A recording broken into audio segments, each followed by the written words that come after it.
फिर एक बार आपका स्वागत करता हूँ। मेरे संग आज रमेश ठाकुर जी जुड़े हुए हैं। सर स्वागत है आपका। नमस्कार, जय परशुराम, जय भूमिहार।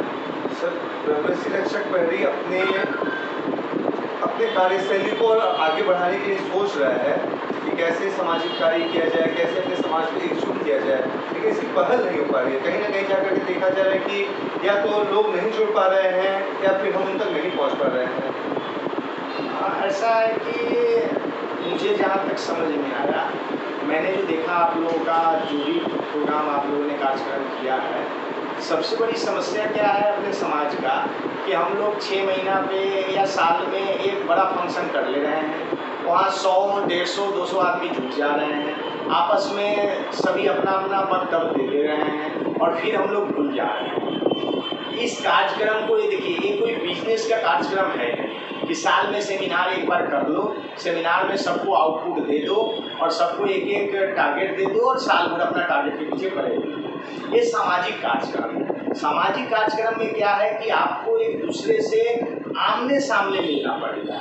आप चाहे सप्ताह में 1 दिन हो या महीना में 2 दिन हो, 15 दिन पे 1 दिन हो, तो आप जब आमने सामने बैठेंगे, एक दूसरे की समस्या को सुनेंगे तो तत्काल आप उसका समाधान देंगे। जब हम 10 आदमी मिलेंगे, आज व्हाट्सएप ग्रुप में, टेलीग्राम ग्रुप में आज सैकड़ों की संख्या में 250-500 मेंबर हम लोग हैं, लेकिन एक दूसरे को किसी ने देखा तक नहीं, वॉइस चैट में या कुछ कर लेते हैं। जब हम आमने सामने बैठेंगे, एक दूसरे का मुसीबत को सुनेंगे, तब जाकर उसका समाधान होगी और किसी नतीजे पर हम लोग पहुँचेंगे। जिसका एक छोटा सा उदाहरण मैं आपको दे रहा हूँ कि आज हम अपने इस ग्रुप में अगर 100 मेंबर हैं, तो 100 मेंबर खूब कम तो 10 शहर से होंगे। अब अगर किसी भी उस 10 शहर में सबको यह पहचान होना चाहिए कि आखिर किस शहर में कौन कौन है।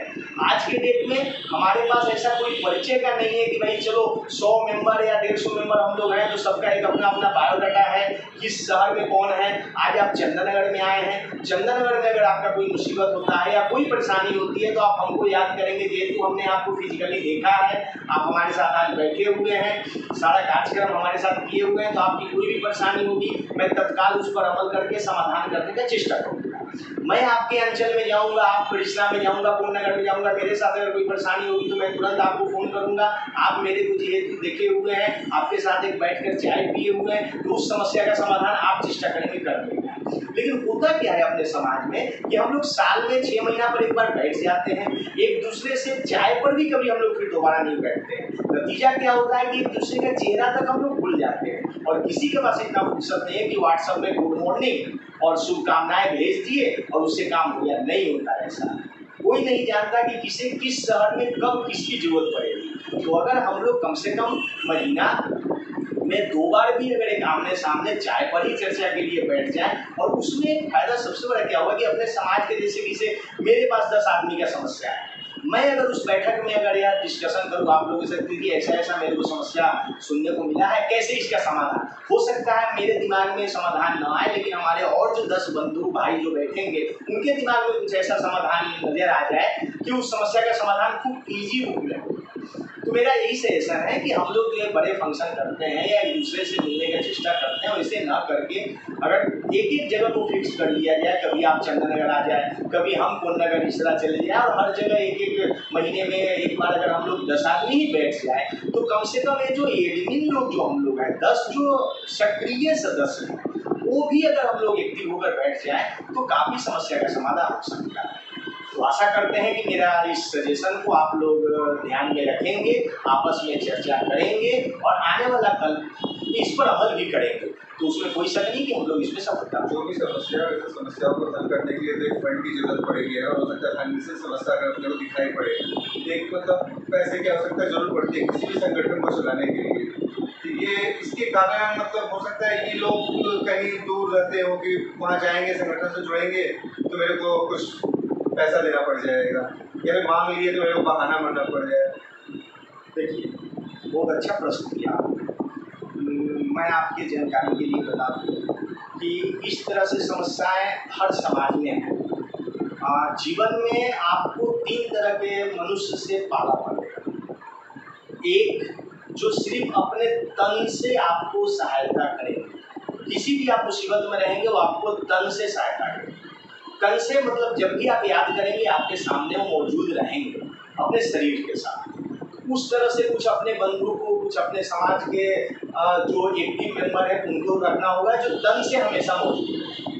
उनके पास, बेचारे के पास न दिमाग उतना ज़्यादा रहेगा, मतलब उतना सजेशन नहीं दे सकते हैं, उतना एक्टिव नहीं हो सकते हैं, और धन भी उनके पास उतना ज़्यादा नहीं है। तो ऐसे भी लोग आपके पास आएंगे, उनका भी स्वागत है। दूसरा, जिनके पास समय नहीं है लेकिन वो अपने परिवार में इतने व्यस्त हैं कि आपको समय नहीं दे सकते हैं लेकिन सजेशन दे सकते हैं, मतलब मन से वो आपको ऐसे ऐसे सजेशन दे देंगे, ऐसे ऐसे गाइड कर देंगे जिनके गाइड और सजेशन को लेकर आप अपने समाज के लिए बहुत कुछ कर सकते हैं।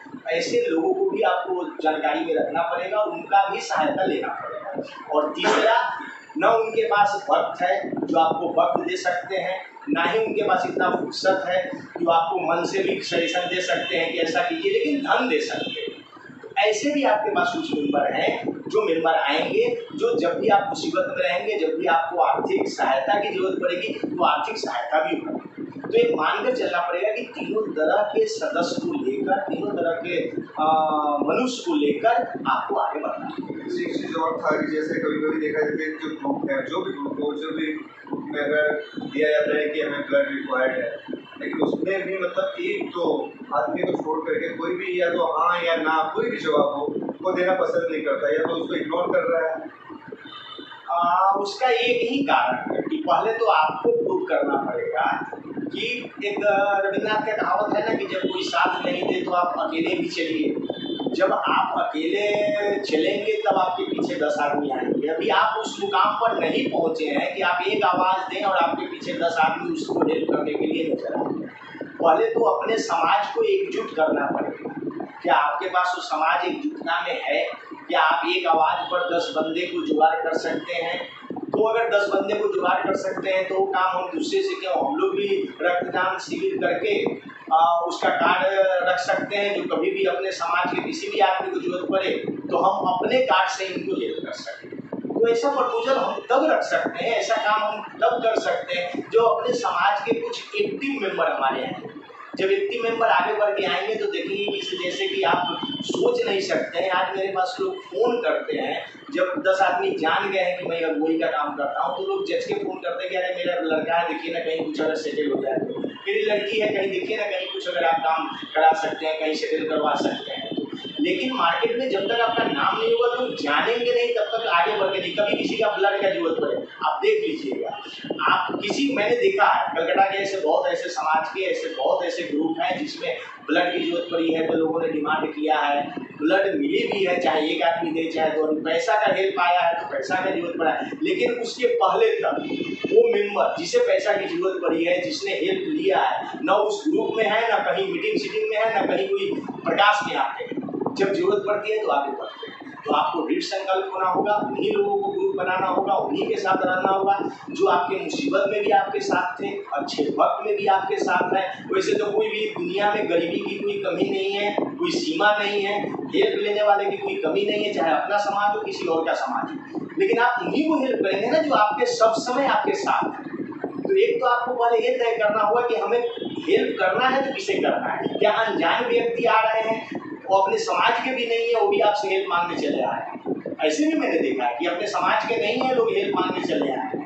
आज ही मैं एक बायोडाटा देख रहा था, जो पंजाब के हैं उनकी शादी नहीं हो रही है और बिहार समाज में दे रहे हैं कि हमको रिक्वायरमेंट है कि हम शादी करना चाहते हैं। तो क्या वो ब्लड जिनको चाहिए या फाइनेंशियली हेल्प जिनको चाहिए या किसी तरह का हेल्प कर चाहिए, क्या वो आपके समाज के साथ पहले से जुड़े हुए हैं? अगर नहीं जुड़े हुए हैं तो अचानक वो हेल्प लेने से क्यों आ रहे हैं?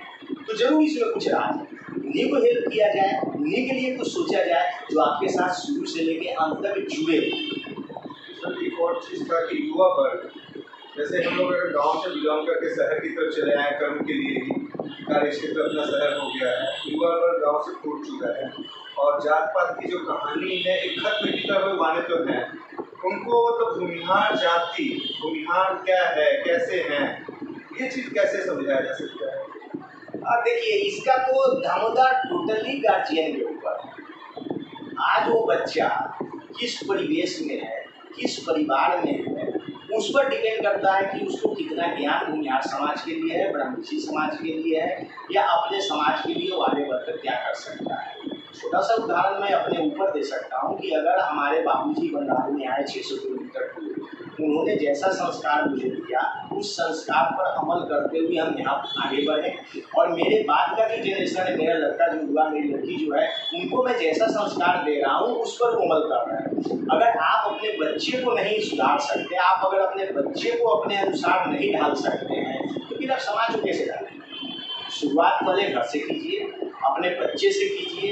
अगर बच्चे को सारा ज्ञान, अगर आपके पास जितना ज्ञान है कि आपका वंशज कौन है, आप किस वंश से आए हैं, आपके गुरु कौन हैं, आप कैसे यहाँ तक संघर्ष करते हुए आए हैं, ये सब चर्चाएं आप घर में कीजिए। आप चर्चाएं घर में क्या करते हैं, पार्टी पॉलिटिक्स की चर्चाएं करते हैं, आप सिनेमा की चर्चाएं करते हैं, आप धारावाहिक की चर्चाएं करते हैं, तो बच्चे वही सीखेंगे। आप बच्चे से भी सीखिए ना, बच्चे से भी देखिए कि जो बच्चे के अंदर जो ज्ञान है वो आप लीजिए, और आपके अंदर जो अपने वंशज का जो ज्ञान है वो बच्चे को दीजिए। शुरुआत घर से कीजिए, घर से जब करेंगे तब आप समाज को देंगे, और तब समाज जो है पूरे तरीके से। सर, इसीलिए आपको बता दें कि चैनल जो चालू किया गया है इसी अवसर पर किया गया है कि अपने जो समाज को जो शिक्षाविद है, इतिहासकार जो जानते हैं, वो आकर के कुछ अपने समाज के बारे में बताएं, ताकि जो युवा पीढ़ी है वो आकर के कुछ देखे, कुछ समझ पाए।